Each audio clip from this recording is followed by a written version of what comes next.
जय मध्य प्रदेश दोस्तों, RBS competitive group में आप लोगों का बहुत बहुत स्वागत है। और दोस्तों आज हम एक नए अभियान की शुरुआत करने वाले हैं। अभी तक हम मध्य प्रदेश जीके और मैथ्स की क्लास अभी तक लिए थे और दोस्तों आज से एक नई शुरुआत है जिसमें हम वर्ल्ड जियोग्राफी का अध्ययन करेंगे। और वर्ल्ड जियोग्राफी में दोस्तों मैं फालतू की चीज़ें आप लोगों को बिल्कुल भी नहीं पढ़ाने वाला हूँ। जो फैक्ट टॉपिक हैं, जो हमारी मध्य प्रदेश पुलिस परीक्षा, एमपीपीएससी या अन्य एग्जाम्स के लिए जो इम्पोर्टेंट तथ्य हो सकते हैं, हम वहीं से उसकी शुरुआत करेंगे। यानी वर्ल्ड जियोग्राफी के हमें स्पेशल टॉपिक्स छांटना है और हमें मध्य प्रदेश पुलिस 2021 और जो एमपीपीएससी एग्ज़ाम होने वाला है इसको लक्ष्य करते हुए कुछ विशेष चीज़ों का अध्ययन हम करने वाले हैं। ठीक है दोस्तों, तो हम आज से शुरुआत करने वाले हैं वर्ल्ड जियोग्राफी की।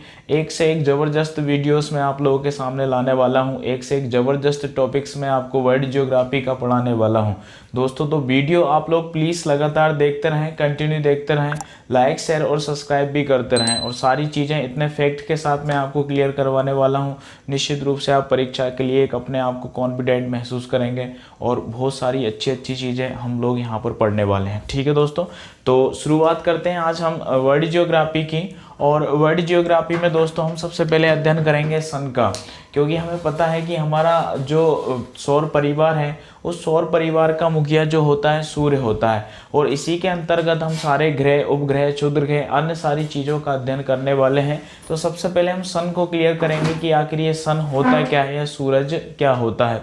ठीक है दोस्तों, तो सूर्य के बारे में हम स्टार्ट करते हैं। सबसे पहले सूर्य के बारे में यदि हम जानकारी लें तो सूर्य का सीधा सा ये मैटर होता है कि सूर्य क्या होता है, गैसों का गोला होता है। क्या होता है? गैसों का गोला होता है। कौन होता है? सूर्य। सूर्य को हम क्या कहेंगे? गैसों का गोला कहेंगे। और दोस्तों हमने तारा पढ़ा है कि तारा भी क्या होता है? गैसों का निर्माण, यानी गैसों से ही तारे का निर्माण होता है। तो निश्चित रूप से जब गैसों का गोला सूर्य होता है तो सूर्य भी निश्चित रूप से क्या होगा? एक तारा होगा। सूर्य भी क्या होगा? एक तारा होगा।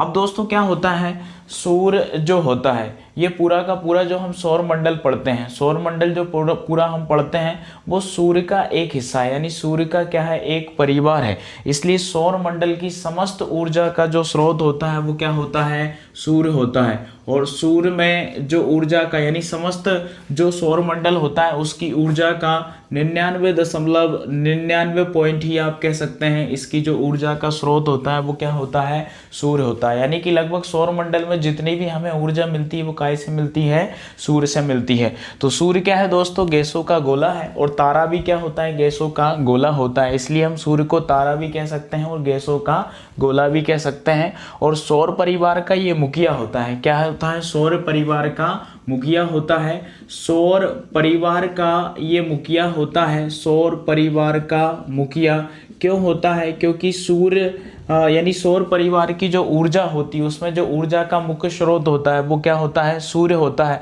और सौर परिवार की जो ऊर्जा का 99.99 पार्ट क्या होता है? सूर्य होता है। यानी कि सूर्य से 99.9 पॉइंट ऊर्जा मिलती है सौर मंडल की प्रत्येक चीज को। जो भी सौर मंडल में होता है लगभग सूर्य ऊर्जा का क्या होता है? सबसे बड़ा स्रोत होता है। सीधा क्वेश्चन भी बनता है कि ऊर्जा का सबसे बड़ा स्रोत क्या है, तो क्या होता है दोस्तों? सूर्य होता है। ठीक है, वीडियो आप पूरा ध्यान से अच्छे से देखेंगे क्योंकि कई सारी चीज़ें और बहुत अच्छी अच्छी चीज़ें हम यहाँ पर पढ़ने वाले हैं। ठीक है दोस्तों, अब यहाँ से हम देखेंगे कि सबसे पहले जब सूर्य होता है तो क्या है? गैसों का गोला है और एक तारा है। तो निश्चित रूप से जैसे तारे का निर्माण हुआ होगा ऐसे ही क्या हुआ होगा? सूर्य का निर्माण हुआ होगा।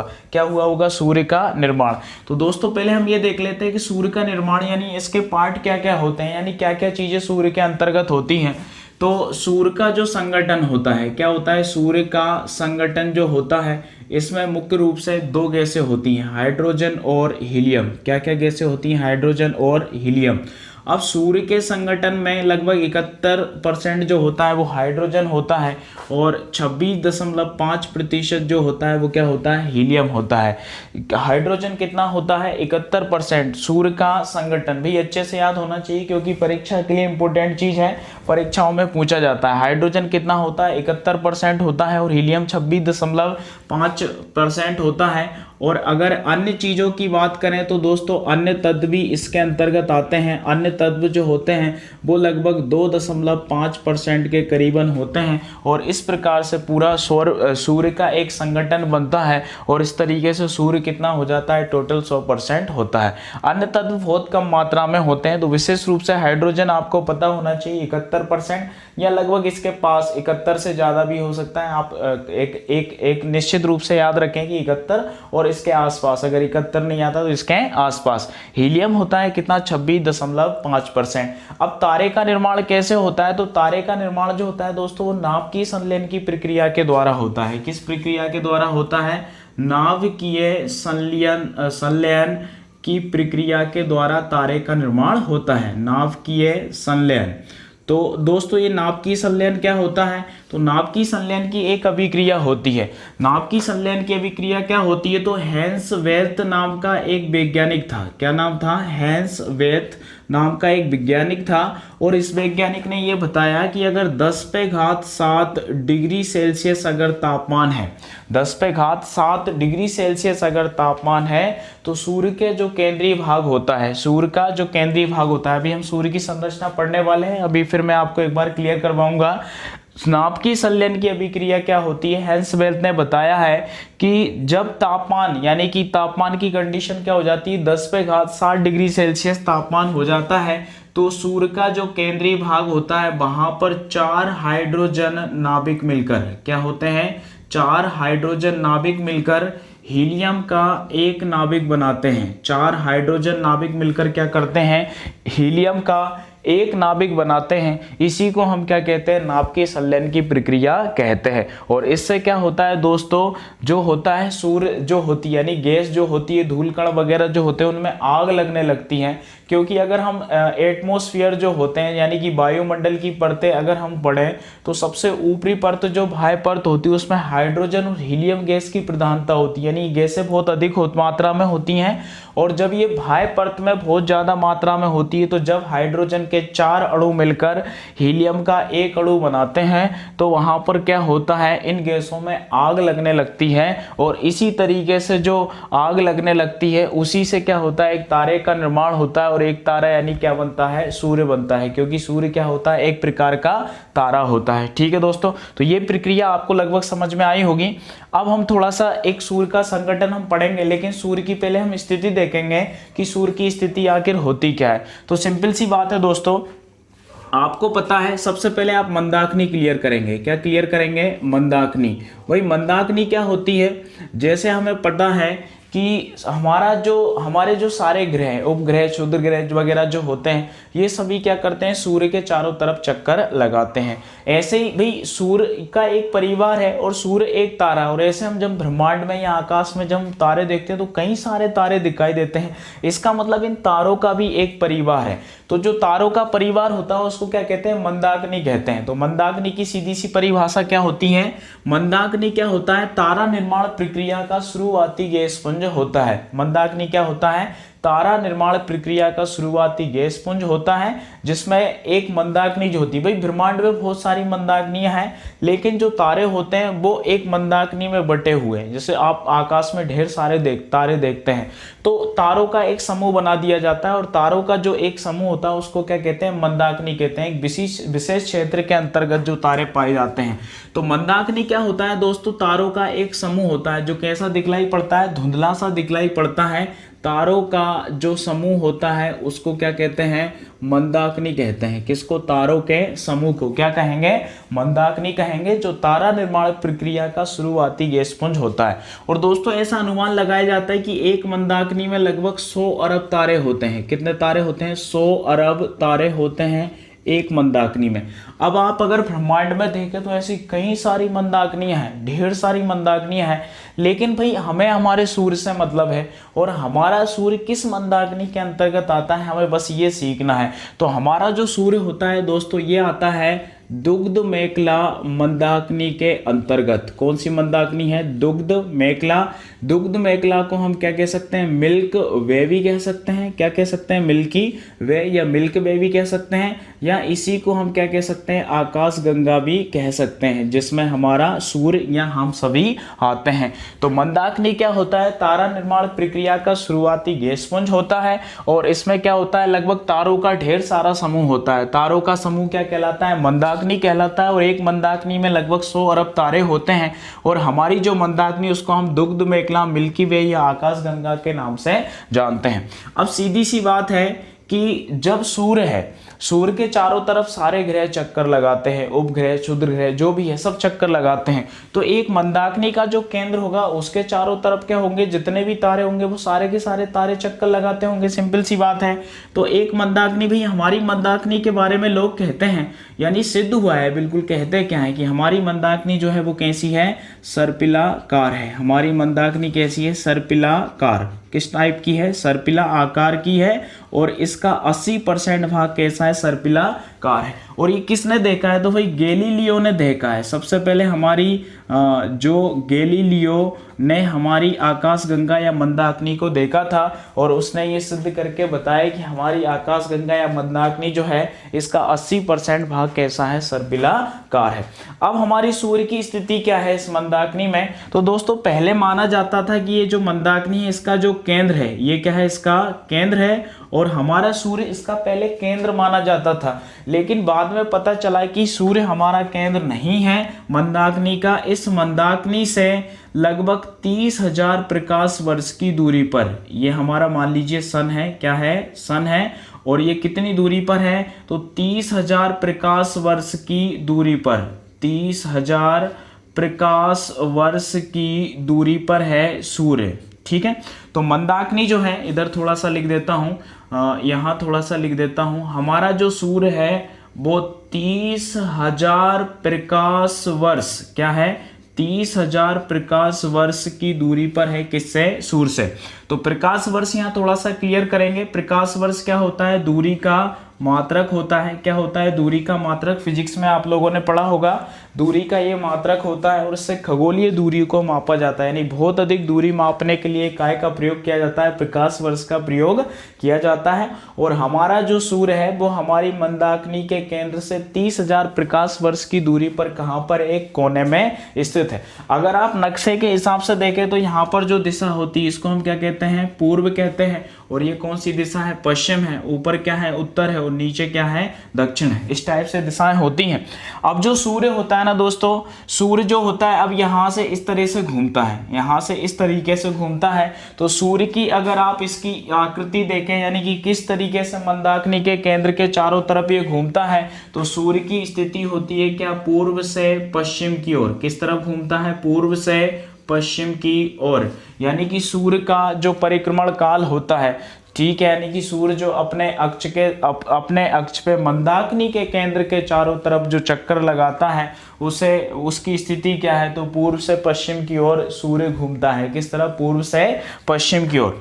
और दोस्तों ये जिस स्पीड से घूमता है ना भाई, यहाँ से घूम के ये इस तरीके से केंद्र के चारों तरफ घूम के यहाँ पे आएगा, और ये जिस स्पीड से घूमता है वो स्पीड है इसकी 250 किलोमीटर प्रति सेकंड। कितना है? 250 किलोमीटर प्रति सेकंड। यानी कि 250 किलोमीटर प्रति सेकंड की स्पीड से ये जो सूर्य होता है मंदाकिनी के केंद्र के चारों तरफ घूमता है। मंदाकिनी के केंद्र के चारों तरफ घूमता है सूर्य। अब घूमने के बाद भाई कितने समय में ये चक्कर लगा लेता है? तो दोस्तों इसको चक्कर लगाने में समय लगता है 25 करोड़ वर्ष। कितना समय लगता है? 25 करोड़ वर्ष। सूर्य जो होता है मंदाकिनी के केंद्र के चारों तरफ 250 किलोमीटर प्रति सेकंड की स्पीड से घूमता है, और एक चक्कर लगाता है कितने वर्षों में? 25 करोड़ वर्ष में। और इस 25 करोड़ वर्ष को आप 250 मिलियन वर्ष भी कह सकते हैं। क्या कह सकते हैं? 250 मिलियन वर्ष। ठीक है दोस्तों, तो ये एक बात आपको समझ में आई होगी। एक और क्लियर कर लेते हैं यहाँ पर कि जो ये मान लीजिए सन है, ये क्या है? सन है। तो इसका ये ऊपर वाला हिस्सा जो है वो उत्तरी ध्रुव है और इसका नीचे वाला हिस्सा होता है वो क्या होता है, दक्षिणी ध्रुव होता है। और जो सूर्य होता है भाई घूमते घूमते, जैसे सूर्य जो होता है वो पृथ्वी के, जैसे सूर्य जो होता है मंदाकिनी के सापेक्ष अगर घूमेगा तो सूर्य भी कैसे घूमेगा, जैसे ऐसे, जैसे कोई बस होती है तो उसका पहिया ऐसे चलते हुए जाता है और वो किसी दूरी को तय करता है तो क्या होता है वो उसका पहिया भी अपने आप में एक चक्कर लगाता है। तो दो चीजें होती है, एक परिक्रमण होता है और एक परिभ्रमण होता है। परिक्रमण का मतलब क्या हो गया कि ये भाई इसके चारों तरफ घूम रहा है, इसको क्या कहेंगे, परिक्रमण कहेंगे। और परिभ्रमण किसको कहेंगे, जो अपने अक्ष पे घूमता है उसको क्या कहेंगे, यानी कि अपने आप में एक चक्कर लगाना क्या कहलाता है, परिभ्रमण कहलाता है। अब दोस्तों यहाँ पर क्या होता है, इस सूर्य का जो दो कंडीशन दी जाती हैं, ठीक है, सूर्य की दो कंडीशन होती है, एक तो क्या होता है इसका ध्रुवीय भाग और एक क्या होता है इसका मध्य भाग। क्या होता है, ध्रुवीय भाग और मध्य भाग। तो इसका जो मध्य भाग होता है वो लगभग 25 दिनों में एक बार घूम जाता है। कितने दिनों में, 25 दिनों में। और इसका जो केंद्रीय भाग होता है, ये तो केंद्रीय भाग हो गया 25 दिनों में, और ये इसका ध्रुवीय भाग होता है। और जो इसका ध्रुवीय भाग होता है वो कितने दिनों में घूम जाता है, 35 दिनों में घूम जाता है। कितने दिनों में, 35 दिनों में घूम जाता है। ठीक है दोस्तों, तो इतनी सी बात आप लोग क्लियर करें, एक बार थोड़ा सा रिवाइज कर लेते हैं फिर इसके आगे पढ़ेंगे। हाँ देखिए, सूर्य क्या होता है, गैस का एक गोला होता है, हम क्या कहेंगे इसको, तारा भी कहेंगे। और सूर्य यानी कि सौर परिवार का ये मुखिया होता है, और पूरे सौर परिवार की ऊर्जा का जो मुख्य स्रोत होता है वो सूर्य होता है। यानी कि सूर्य सौर मंडल के द्रव्यमान का जो निकाय होता है वो 99.9 पॉइंट जो होता है वो क्या होता है, सूर्य होता है। और ये सौर परिवार का क्या होता है, मुखिया होता है। इसके संगठन की हमने चर्चा करी, भाई संगठन में किस किस से मिलकर बना होता है, तो हाइड्रोजन इसमें 71% होता है, हीलियम 26.5 होता है और अन्य तत्व लगभग 2.5 होते हैं। और इन सबको मिला के क्या होता है, सूर्य की संरचना बनती है। अब सूर्य क्या एक तारा है, तो जिस तरीके से तारे का निर्माण हुआ है उसी तरीके से सूर्य का निर्माण हुआ है। और सूर्य में किसी और का प्रकाश नहीं होता है, ये अपने आप के प्रकाश से प्रकाशित होता है। तो इसमें प्रकाश उत्पन्न कैसे होता है, तो वो होता है नाभ की संलयन की प्रक्रिया के द्वारा। ये किसने बताया, तो हैंस वेथ नाम का एक वैज्ञानिक था, उसने ये बताया कि 10⁻60 डिग्री सेल्सियस तापमान जब होता है तो हाइड्रोजन के 1 2 3 4 अणु मिलकर हीलियम का एक अणु बनाते हैं। तो इससे क्या होता है, सूर्य का जो केंद्रीय भाग क्रोड होता है उसमें क्या होता है, आग लगने लगती है, और इसी के कारण क्या होता है, सूर्य में ऊर्जा उत्पन्न होती है। फिर हमने सूर्य की स्थिति देखी कि भाई सूर्य आखिर, जैसे सभी ग्रह, उपग्रह, क्षुद्र ग्रह सभी एक सूर्य के चारों तरफ चक्कर लगाते हैं तो वो सौर परिवार में आते हैं। लेकिन सूर्य किसका चक्कर लगाता है, इस दुनिया में जो भी चीजें ना वो सब एक दूसरे के चक्कर लगा रही हैं। जैसे आपको पता है कि मंदाकिनी होती हैं, भाई ऐसी 100 अरब अरबों मंदाकिनियां हमारे ब्रह्मांड में हैं, लेकिन हम जिस मंदाकिनी में रहते हैं हम उसकी बात करेंगे। तो मंदाकिनी क्या होता है, तारों का एक समूह होता है जिसमें लगभग हर मंदाकिनी में 100 अरब तारे होते हैं। हमारी जो मंदाकिनी, इसको हम दुग्ध मेखला, मिल्क वे या आकाश गंगा के नाम से जानते हैं, ये हमारी मंदाकिनी हो गई। ऐसे लगभग सर्पिलाकार इसका पार्ट है, कितना 80% भाग इसका सर्पिलाकार है। और इसकी खोज किसने की है, गैलीलियो ने इसकी खोज की है। अब पहले जो होता है, इस मंदाकिनी का केंद्र सूर्य को माना जाता था, लेकिन बाद में पता चला कि सूर्य मंदाकिनी के केंद्र से लगभग 30,000 प्रकाश वर्ष की दूरी पर एक कोने में स्थित है। और ये पूर्व से पश्चिम की तरफ इस मंदाकिनी के केंद्र के चारों तरफ चक्कर लगा रहा है। कितनी स्पीड से, 250 किलोमीटर प्रति सेकंड की स्पीड से चक्कर लगाता है। और ये चारों के चारों तरफ जब पूरा घूम लेता है तो उसको समय लगता है 25 करोड़ वर्ष या 250 मिलियन वर्ष।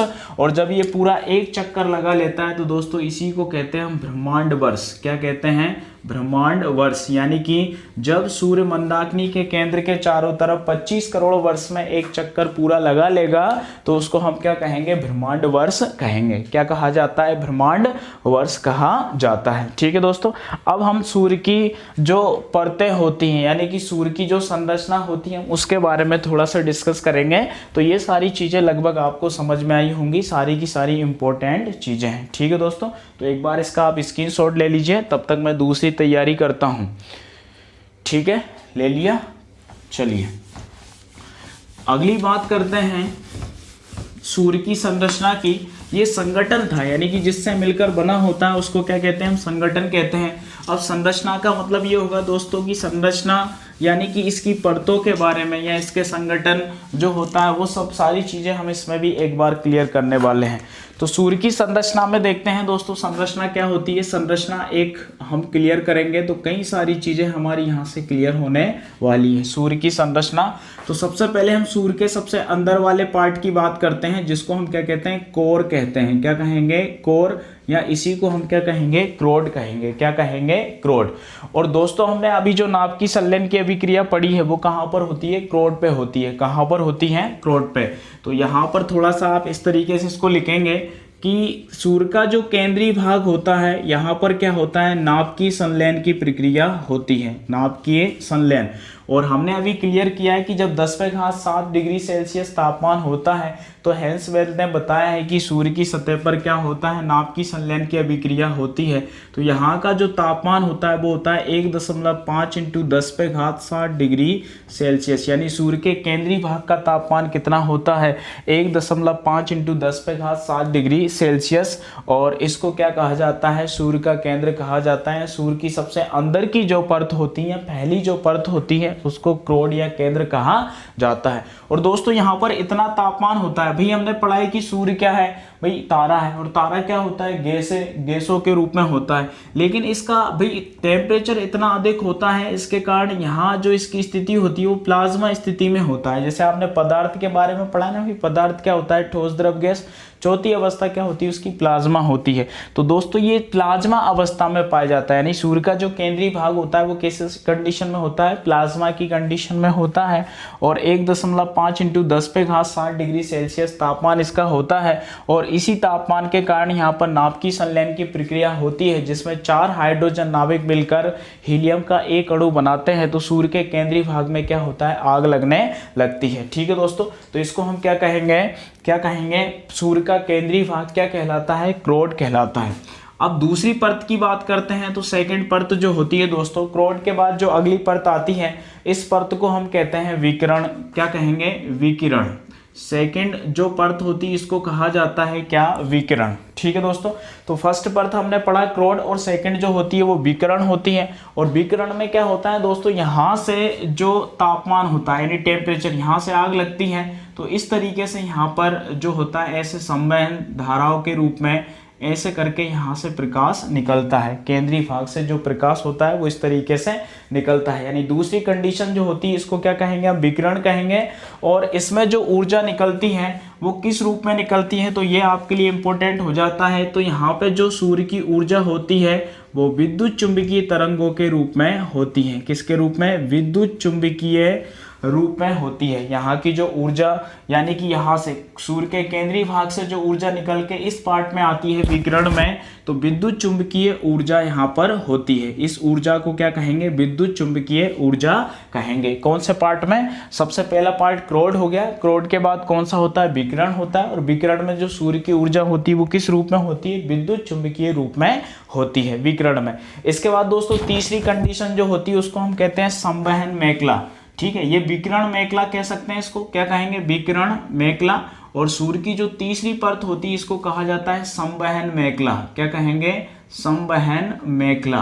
ये जो इसकी तीसरी परत होती है, और इन तीनों परतों को क्या कहा जाता है, आंतरिक परत कहा जाता है। इसको हम क्या कहेंगे, संवहन मेखला। क्या कहा जाता है, संवहन मेखला। यानी कि सूर्य की जो तीसरी परत होती है इसको संवहन मेखला के नाम से जाना जाता है।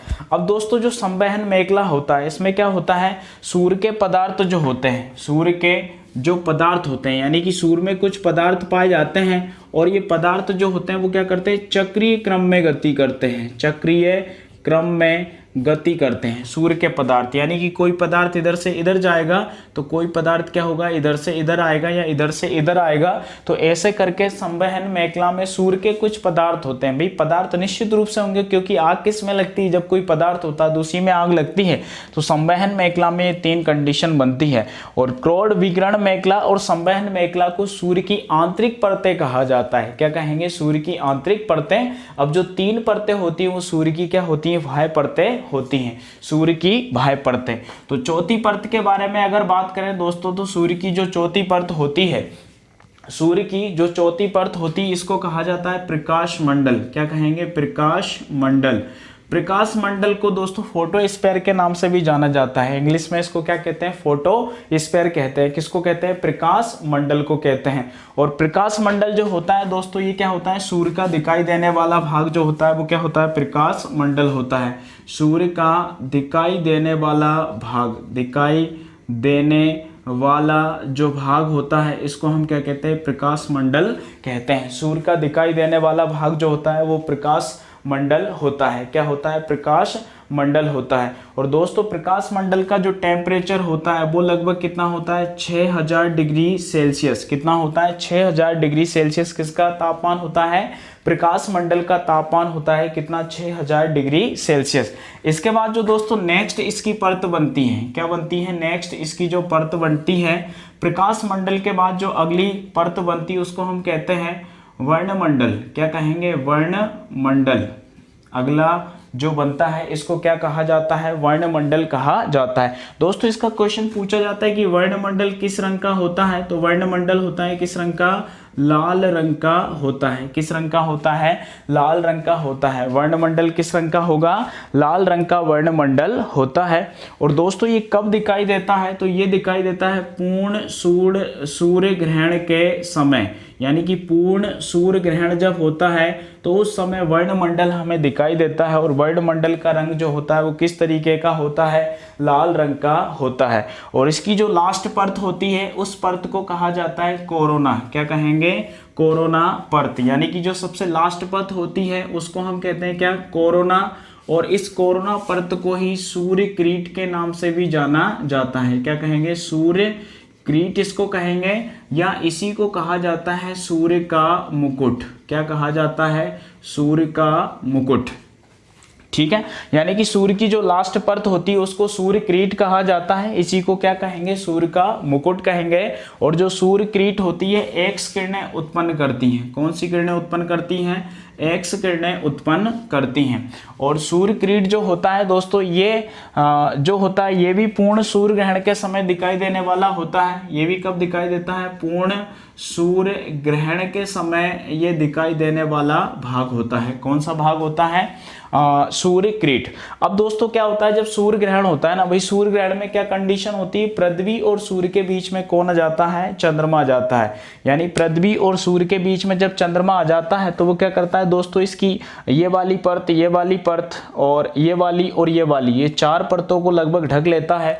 तो दो ही परतें स्पष्ट रूप से दिखाई देती हैं जिनको हम कहते हैं वर्णमंडल और क्या कहेंगे? कोरोना परत या सूर्य क्रीट इसको कहेंगे। दो ही परतें हमें स्पष्ट रूप से दिखाई देती हैं। अब दो परतें जब हमें दिखाई देती है तो उसमें सबसे ज्यादा जो दिखाई देने वाला भाग होता है वो होता है कोरोना। क्या होता है? कोरोना परत। इसी को हम सूर्य क्रीट या सूर्य मुकुट कहते हैं। एक और चीज होती है दोस्तों स्पेशल, इसमें एक स्पेशल चीज होती है कि जो प्रकाश मंडल होता है, क्या होता है? ये प्रकाश मंडल, ये वाली जो परत होती है ये प्रकाश मंडल होता है। और प्रकाश मंडल में दोस्तों हमें क्या होता है? कुछ सूर्य के धब्बे दिखाई देते हैं। क्या दिखाई देते हैं? सूर्य के धब्बे दिखाई देते हैं। इस तरीके से प्रकाश मंडल या फोटोस्फीयर जो होता है, सूर्य की संरचना का जो आपका पहला, दूसरा, तीसरा, जो चौथा पार्ट होता है प्रकाश मंडल। और प्रकाश मंडल में हमें क्या देता है? ऐसे करके काले काले टाइप के कुछ धब्बे दिखाई देते हैं। ऐसे करके काले काले टाइप के क्या होते हैं? कुछ धब्बे दिखाई देते हैं। इन धब्बों को हम क्या कहते हैं? सौर कलंक कहते हैं। क्या कहते हैं? सौर कलंक या सूर्य का धब्बा। ठीक है, यानी कि सूर्य पे भी काले काले धब्बे होते हैं, इसलिए हम इनको क्या कहते हैं? सौर कलंक कहते हैं। क्या कहेंगे? सौर कलंक कहेंगे। और सौर कलंक का जो तापमान होता है वो सूर्य के लगभग आसपास के सतह का जो तापमान होता है उससे 1500 डिग्री सेल्सियस से कैसा होता है? कम होता है। कैसा होता है? 1500 डिग्री सेल्सियस से कम होता है। यानी सीधी सी बात है कि सूर्य की जो सबसे ठंडी सतह होती है, यानी सूर्य का सबसे ठंडा जो पार्ट होता है वो होता है क्या? सौर कलंक। और सौर कलंक क्या होता है दोस्तों? इसका जो एक चक्र होता है ना वो 22 वर्ष का होता है। कितने वर्ष का होता है? 22 वर्षों का। पहले 11 वर्षों तक तो ये क्या होते हैं? बढ़ते हैं। पहले 11 वर्षों तक ये क्या होते हैं? बढ़ते हैं। और फिर लास्ट के जो 11 वर्ष होते हैं उनमें ये क्या करते हैं, घटते हैं। लास्ट के 11 वर्षों में ये क्या होते हैं, घटते हैं। यानी सौर कलंक जो होता है ये किस मंडल में पाया जाता है, तो प्रकाश मंडल में पाया जाता है। और प्रकाश मंडल में सौर कलंक होते हैं जिनका तापमान आसपास के तापमान से 1500 डिग्री सेल्सियस कम होता है। और सौर कलंक यानी कि सौर के जो धब्बे होते हैं इनका जो चक्र होता है वो कितने वर्ष का होता है, 22 वर्ष का होता है। पहले 11 वर्षों तक ये बढ़ते हैं, फिर बाद के 11 वर्षों तक ये घटते हैं। और जब दोस्तों ये सूर्य की सतह पर दिखलाई देते हैं ना, तो पृथ्वी पर क्या होता है, चुंबकीय झंझावात उत्पन्न होते हैं। यानी ऐसी कंडीशन बन जाती है कि जैसे अपने जो नेटवर्क वगैरह होते हैं ये क्या होते हैं, खराब होने की कंडीशन में हो जाते हैं, या नेटवर्क विफल हो जाते हैं, या नेटवर्क में प्रॉब्लम आती है। कब आती है, जब सूर्य की सतह पर सूर्य धब्बे दिखाई देते हैं। ठीक है दोस्तों, तो एक चीज आपकी यहाँ से क्लियर होती है। थोड़ा सा आप सूर्य की संरचना एक बार वापस क्लियर करें। सूर्य का जो केंद्रीय पार्ट होता है इसको हम क्रोड कहते हैं, और क्रोड का तापमान 1.5 × 10⁻60 डिग्री सेल्सियस होता है। क्योंकि हंसबेल्ट ने बताया था कि 10⁻60 डिग्री सेल्सियस अगर तापमान हो जाए तो वहाँ नाभिक की संलयन अभिक्रिया होती है, जिसमें 4 हाइड्रोजन नाभिक मिलकर एक हीलियम का नाभिक बनाते हैं, और वहाँ पर आग लगने लगती है। तो यहाँ पे इतनी आग लगती है कि जिसके कारण सूर्य का जो पार्ट होता है, जो केंद्रीय भाग होता है, वो प्लाज्मा पदार्थ अवस्था के रूप में होता है। और दोस्तों इसकी जो अगली कंडीशन है उसको विकिरण मेखला हम कहते हैं। और क्रोड से जब सूर्य का तापमान निकलता है तो वो विद्युत चुंबकीय तरंगों के रूप में या विद्युत चुंबकीय ऊर्जा के रूप में यहाँ से निकलता है। तीसरा जो पार्ट होता है वो संवहन मेखला होता है। और संवहन मेखला में क्या होता है, इसके जो पदार्थ होते हैं कुछ वो टेम्परेचर के कारण चक्रीय क्रम में गति करने लगते हैं। क्योंकि यहाँ से संवहन मेखला में क्या होता है, एक टाइप से जैसे संवहन धाराएं होती हैं, उसी तरीके से यहाँ पर जो टेम्परेचर होता है वो इस कंडीशन में होता है, तो पदार्थ जो होते हैं वो चक्रीय गति करने लगते हैं। इसके बाद क्या होता है दोस्तों, चौथी जो परत होती है उसको हम प्रकाश मंडल कहते हैं। और प्रकाश मंडल क्या होता है, सूर्य का दिखाई देने वाला भाग प्रकाश मंडल होता है, जिसका टेम्परेचर 6000 डिग्री सेल्सियस लगभग होता है। और इसी में दोस्तों क्या पाए जाते हैं, सौर कलंक या सौर धब्बे पाए जाते हैं, जिनका तापमान आसपास के तापमान से 1500 डिग्री सेल्सियस कम होता है। यानी कि लगभग ये अन्य प्रकाश का सबसे, यानी सूर्य का सबसे ठंडा पार्ट होता है। इनका जो चक्र होता है वो 22 वर्षों का होता है। पहले 11 वर्षों तक ये बढ़ते हैं और बाद के 11 वर्षों तक ये क्या होते हैं, घटते हैं। इसके बाद जो नेक्स्ट बर्थ होती है दोस्तों वर्णमंडल होती है, और ये पूर्ण सूर्य ग्रहण के समय दिखलाई देने वाला पार्ट होता है। और वर्णमंडल का रंग कैसा होता है, लाल होता है। और सूर्य की जो लास्ट बर्थ होती है उसको हम कोरोना कहते हैं। कोरोना या सूर्य किरीट या सूर्य का मुकुट भी इसको कहा जाता है। पूर्ण सूर्य ग्रहण के समय दिखलाई देती है और एक्स किरणें उत्पन्न करती है। ठीक है दोस्तों, तो इसका आप स्क्रीनशॉट ले लीजिए क्योंकि बड़ी इंपॉर्टेंट चीज है सूर्य की संरचना। ठीक है दोस्तों हाँ, इसका स्क्रीनशॉट आप ले लीजिए अगर लेना हो आपको तो।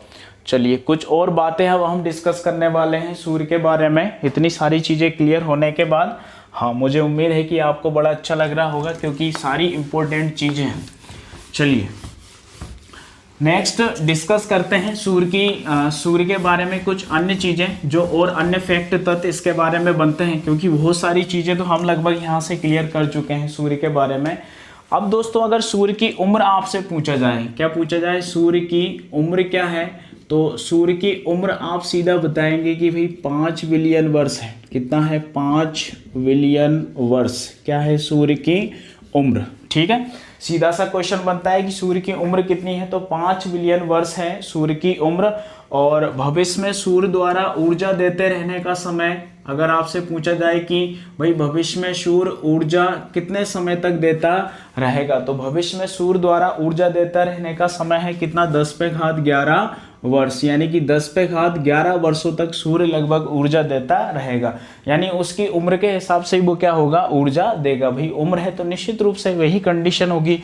तो सूर्य की उम्र होती है 5 बिलियन वर्ष और सूर्य द्वारा ऊर्जा देते रहने का समय है कितना, 10⁻11 वर्ष। एक दूसरा क्वेश्चन पूछा जाता है कि इसका जो प्रकाश होता है, प्रकाश जो होता है वो पृथ्वी तक पहुंचने में कितना समय लेता है। यानी कि सूर्य का प्रकाश पृथ्वी तक कितने समय में पहुंचता है, तो 8 मिनट और 16 सेकंड। कितना समय लगता है, 8 मिनट 16 सेकंड। बड़ा इंपॉर्टेंट क्वेश्चन है दोस्तों, कई बार परीक्षाओं में पूछा जाता है कि सूर्य का प्रकाश पृथ्वी तक कितने समय में पहुंचता है, तो 8 मिनट और 16 सेकंड का समय लगता है सूर्य के प्रकाश को पृथ्वी तक पहुंचने में। इसके बाद क्वेश्चन पूछा जाता है कि सूर्य का व्यास कितना है, तो सूर्य का व्यास जो होता है ना दोस्तों, सूर्य का व्यास वो होता है 13,92,000। सूर्य का व्यास कितना है, 13,92,000। ये सूर्य का व्यास है। और व्यास आप लोग जानते हैं जैसे मान लीजिए अगर ये सूर्य है तो ये सूर्य का केंद्रीय भाग है और यहाँ से यहाँ तक की जो दूरी है वो कितनी है,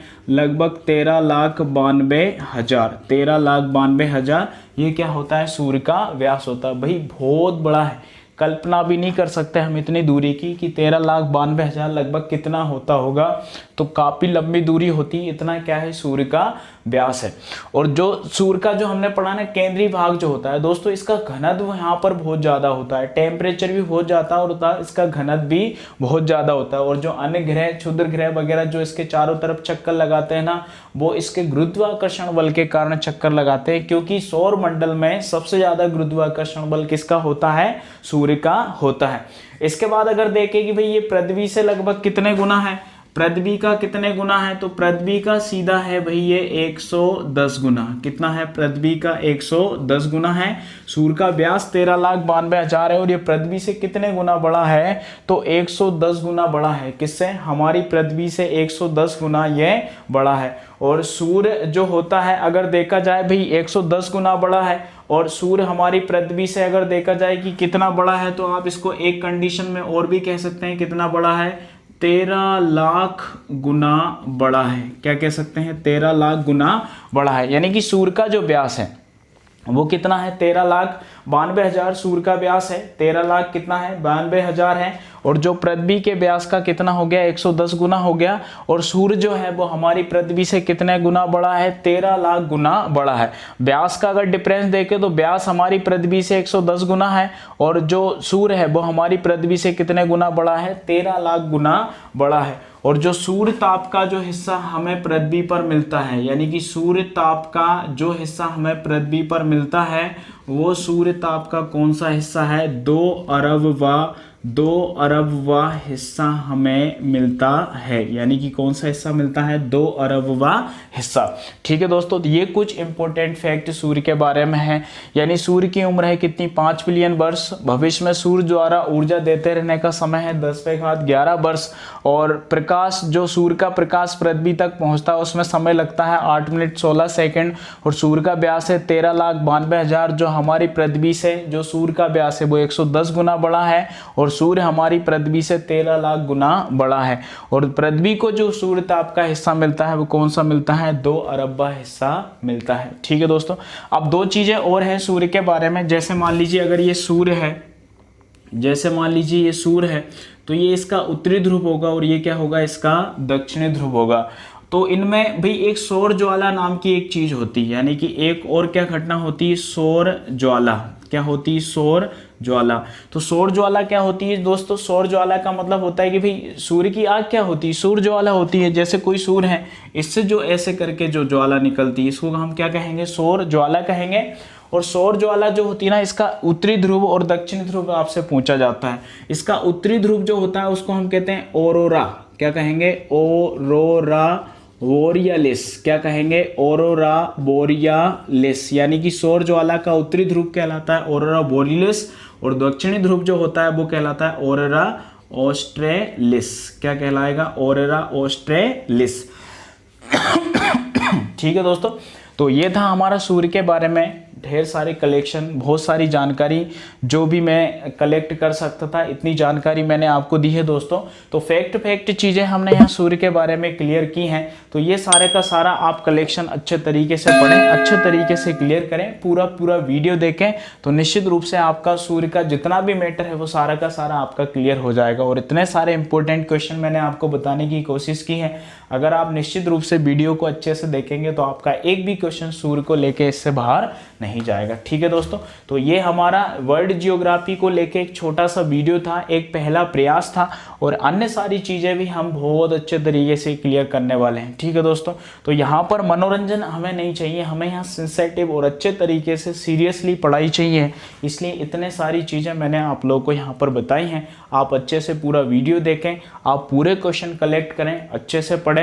ठीक है दोस्तों, तो निश्चित रूप से आपका सूर्य का कोई भी क्वेश्चन आपकी परीक्षा में यहाँ से बाहर नहीं जाएगा अगर आप पूरा वीडियो अच्छे से देखते हैं तो। ठीक है दोस्तों, यदि आप पहली बार हमारा वीडियो देखते हैं तो दोस्तों सब्सक्राइब प्लीज़ ज़रूर करें, क्योंकि आपको पता है भाई मैंने आपको बहुत अच्छे तरीके से बताने की कोशिश की है। आपको अच्छा लगे तो आप दोस्तों प्लीज़ लाइक करें, शेयर करें, सब्सक्राइब करें और कमेंट्स के माध्यम से बताएं कि भाई हम सौर सूर्य के रूप में, सूर्य के बारे में जो मैंने आपको बताया भैया आपको हमारा वीडियो कैसा लगा है। ठीक है दोस्तों, तो आज का हमारा वीडियो ही समाप्त होता है। नेक्स्ट वीडियो में हम सौर परिवार के बारे में डिस्कस करेंगे, जिसमें मैं आपको सभी ग्रहों के बारे में अच्छी से अच्छी जानकारी देने की पूरी कोशिश करूंगा, ताकि आपको मैं अच्छे तरीके से संतुष्ट कर सकूं और आपकी पढ़ाई में मैं अपनी तरफ से पूरी मदद कर सकूं। ठीक है दोस्तों, तो आज का हमारा वीडियो यही समाप्त होता है। जय मध्य प्रदेश।